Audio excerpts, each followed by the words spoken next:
Exodus chapter 22. If a man steals an ox or a sheep, and slaughters or sells it, he must repay 5 oxen for an ox, and 4 sheep for a sheep. If a thief is caught breaking in and is beaten to death, no one shall be guilty of bloodshed. But if it happens after sunrise, there is guilt for his bloodshed. A thief must make full restitution.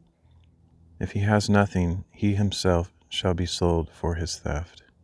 If what was stolen is actually found alive in his possession, whether ox or donkey or sheep, he must pay back double.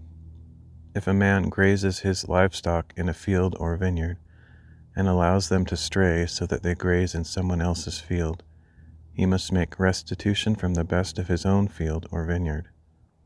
If a fire breaks out and spreads to thorn bushes, so that it consumes stacked or standing grain, or the whole field, the one who started the fire must make full restitution.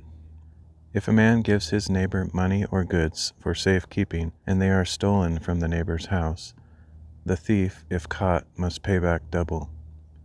If the thief is not found, the owner of the house must appear before the judges to determine whether he has taken his neighbor's property. In all cases of illegal possession of an ox, a donkey, a sheep, a garment, or any lost item that someone claims, "This is mine," both parties shall bring their cases before the judges. The one whom the judges find guilty must pay back double to his neighbor. If a man gives a donkey, an ox, a sheep, or any other animal to be cared for by his neighbor, but it dies or is injured or stolen while no one is watching, an oath before the Lord shall be made between the parties to determine whether or not the man has taken his neighbor's property. The owner must accept the oath and require no restitution. But if the animal was actually stolen from the neighbor, he must make restitution to the owner. If the animal was torn to pieces, he shall bring it as evidence. He need not make restitution for the torn carcass. If a man borrows an animal from his neighbor, and it is injured or dies while its owner is not present, he must make full restitution. If the owner was present, no restitution is required. If the animal was rented, the fee covers the loss. If a man seduces a virgin who is not pledged in marriage and sleeps with her, he must pay the full dowry for her to be his wife. If her father absolutely refuses to give her to him, the man still must pay an amount comparable to the bridal price of a virgin.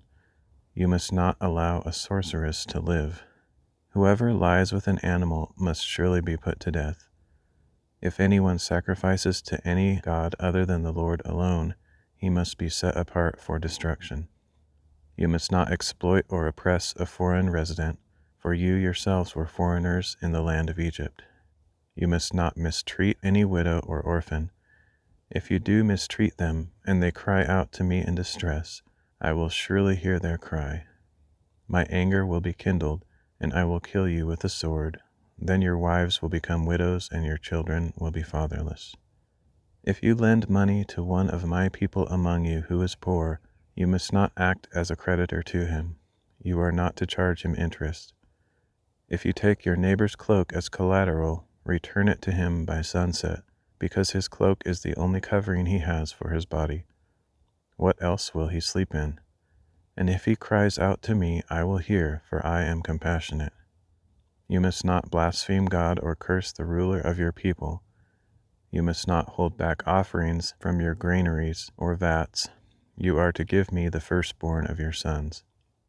You shall do likewise with your cattle and your sheep. Let them stay with their mothers for 7 days, but on the 8th day you are to give them to me. You are to be my holy people. You must not eat the meat of a mauled animal found in the field. You are to throw it to the dogs.